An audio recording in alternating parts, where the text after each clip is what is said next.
Hey everyone, just doing a quick little owner's review of my 2020 Toyota 4Runner, and just gonna talk about it here briefly, what the ownership has been like, the experience with it, and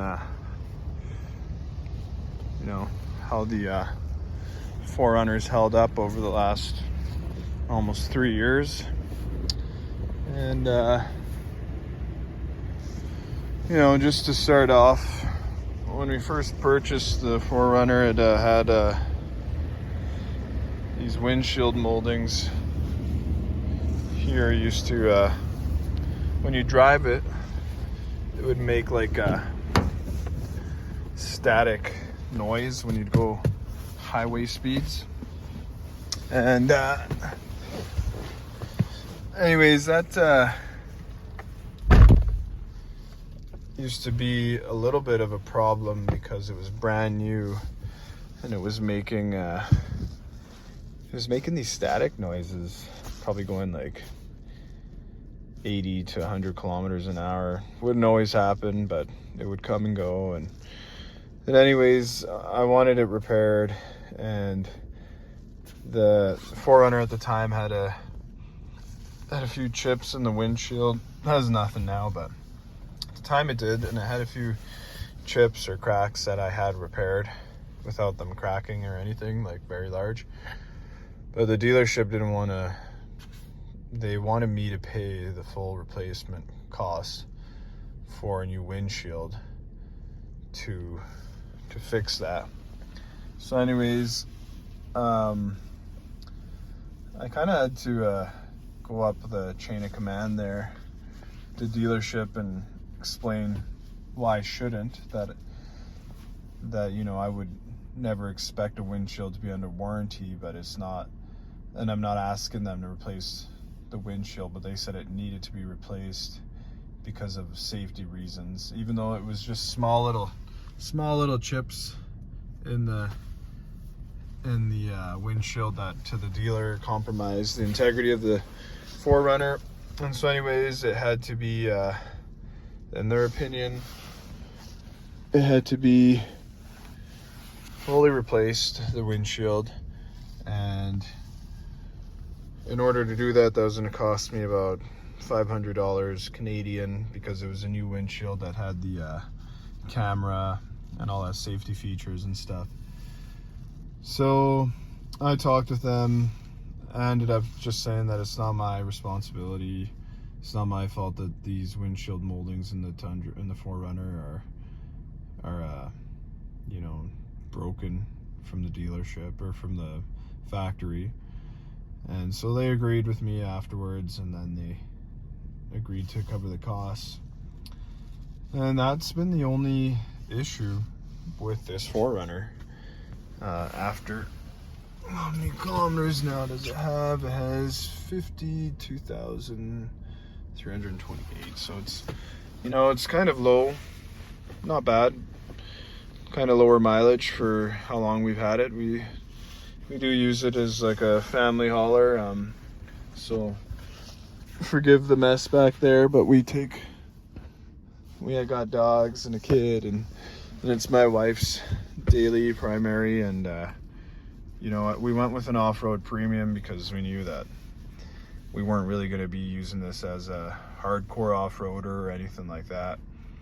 And the premium had most of the creature comforts we were looking for, and we were coming from a Honda Civic, a 2007 Honda Civic Coupe. So we were coming from a vehicle that had no screen, to one with I think a 7 or 8 inch display here, and Bluetooth and things like that. So this truck had Bluetooth and dual climate control and heated seats, and it has Toyota Soft Tex on the seats, and this is the 7-seater 4Runner. So in case we needed it, sometimes we would haul around some extra family members and stuff. So we have used it, and it came with the sunroof, which is a nice feature. So for me, it felt like getting into a fully loaded SUV without having to buy the limited trim of the 4Runner. And yeah, the truck has got an older design and things like that, but I mean, that's why we got it. You know, we didn't want to go try out something. We didn't want to get like a Ford Explorer or you know, something along those lines, like a Dodge Durango or Hyundai Santa Fe or anything like that. we wanted something that was still body on frame, a real SUV, in my opinion. You know, nothing wrong with the crossover ones, but you know, I'm sure they could do 90% of what we do with this 4Runner anyways, but to each your own. We went with the 4Runner and it's been good for us. And surprisingly, that rear seat there, it's, you know, I'm shocked how much room there is in the rear there. You know, I can show quickly too how I'm able to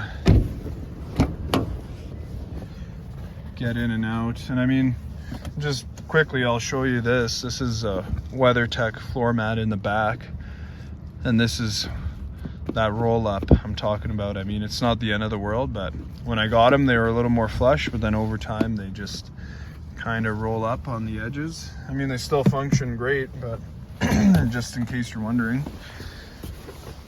And so this back seat is actually reclined quite a bit. I don't know if you can see that, but it's pushed back quite a bit and also tilted back. And so you can see my leg room, and it still works. You know, and I'm not going to be sitting like this anyways. So last night I did ride back here, and I let my kids sit in the front with my wife, and yeah, so let me show you. So this seat is, so you can recline it forward like this or recline it all the way to the back. And I don't know how many inches of space that is going back and forth. And then you also have this seat here on the side, reclines. I'll show that.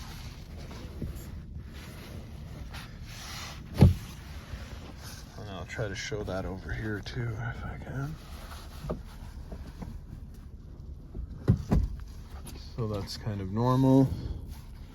And then you can really put it back if you want to relax on a drive, or if you have bigger people sitting back here, they can recline it, have a nap.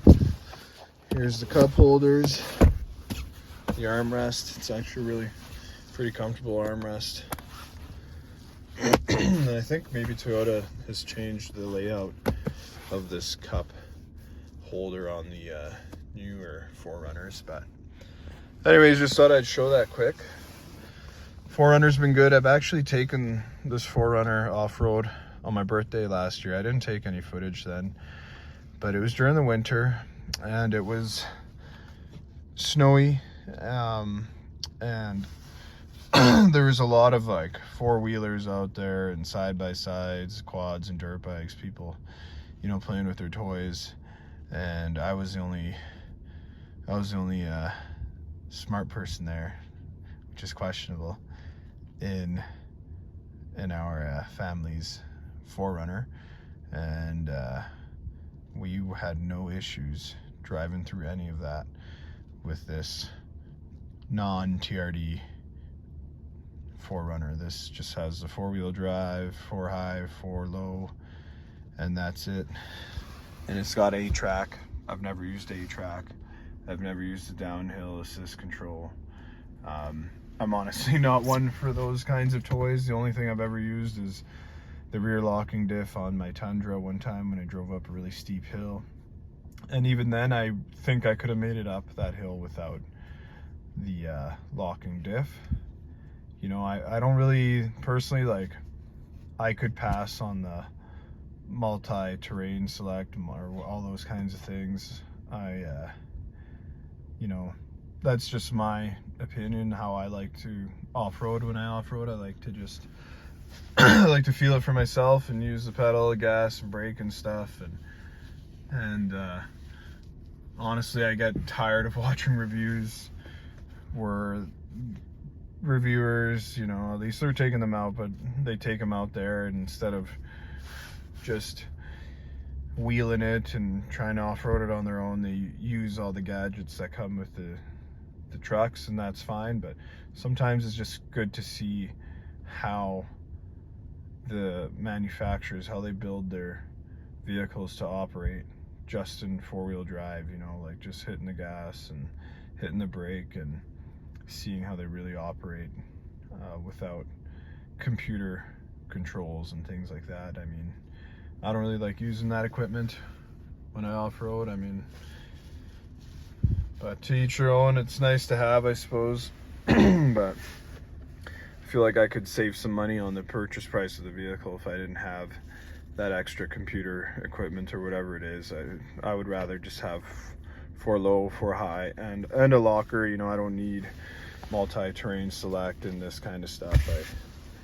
But you know, that being said, I will try to use those more on my Tundra and see, you know, just judge for myself, see if it makes a difference driving around. But back to this 4Runner, I think this is a great family vehicle. I think if you're a smaller family, probably 4 kids, you know, I mean 2 kids and parents, it's probably max, because you do have good rear space. But if you have pets and you're bringing them along too, well, then you got to factor in where the animals are going to sit and where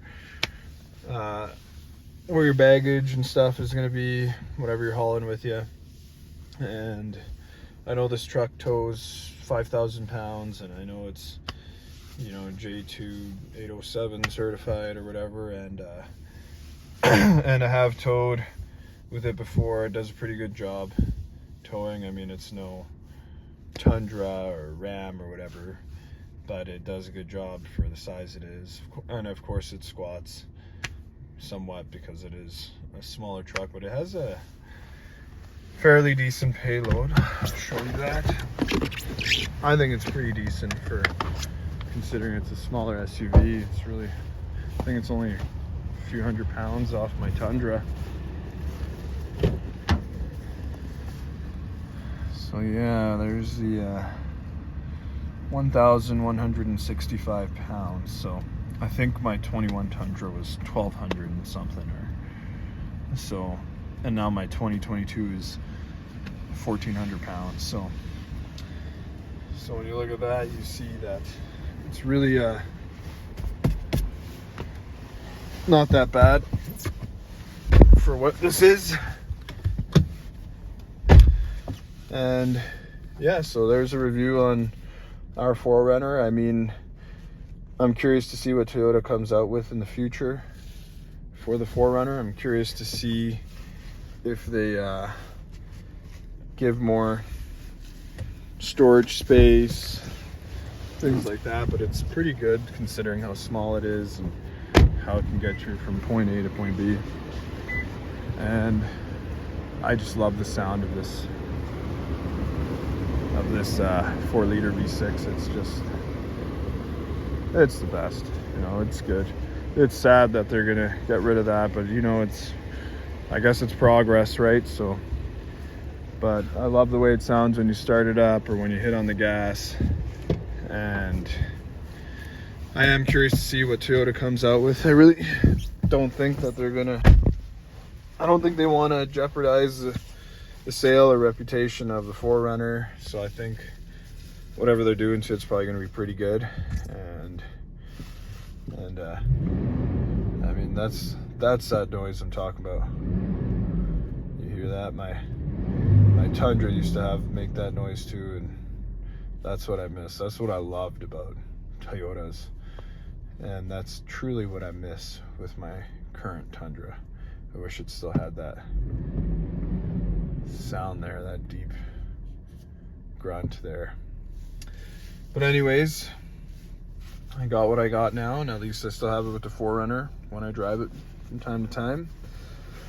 Thanks for watching. Please like and subscribe. Help me get to 1,000 subscribers. I'd really appreciate it. Take care. Have a good one. God bless.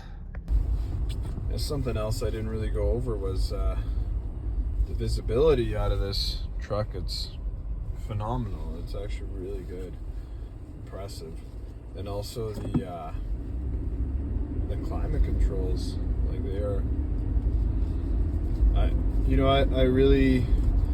I see why there's this push for digital, because Tesla's doing it, Ram's doing it, everybody's doing this digital cluster and digital infotainment screen and everything. But I mean, in my humble opinion, just a customer, I think that the gauges like this, the gauge cluster of an analog one, and climate controls such as the one found on this 4Runner are fantastic. I mean, it doesn't get quicker than this. Like, I can select which one I want. Like, I can go straight to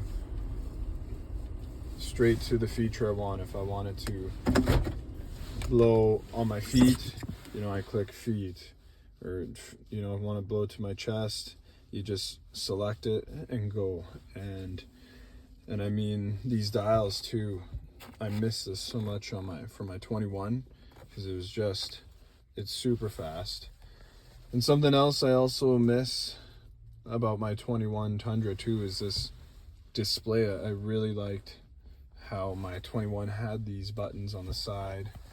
It was easier to navigate at times, quicker to get to certain things, rather than having to hit the digital screen. And if you're listening, Toyota or any manufacturer, I think that if you can keep striking a balance between physical buttons and physical gauge clusters with some digital screens and stuff, I think that'd probably be the best way forward. Like, that's one of my favorite things too, is when you start up this truck and you get that little display. I know that they're getting way better than that. I've seen the new Tundras and Sequoias and Ford Raptors and F-150s and things like that, and they can get really fancy with those displays. But I mean, that's fantastic there, what the 4Runner does. And I just thought I'd briefly go over the visibility of the truck.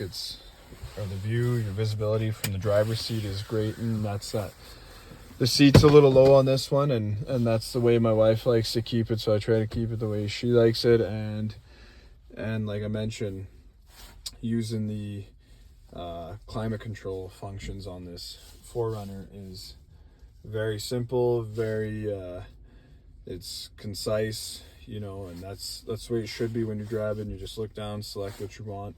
And that's sometimes where I struggle with my Tundra. If you remember, it has those kind of toggle switches, and you need to switch through what setting you want. And I know they probably don't have the space to put these, maybe they do, but I'm just saying that, that's just something that I prefer on this 4Runner. It's its ease of use. And people, I think, kind of forget that. Like, I don't know why people would want a big screen that you gotta waste your time on. But anyways, there's my little review on that. Again, please like, subscribe, help me get to 1,000 subscribers. If you're watching, just subscribe, and I'll keep putting out more stuff. And if you want to watch certain things or see something about this vehicle or my Tundra that you want to know about, just let me know. Take care. Bye.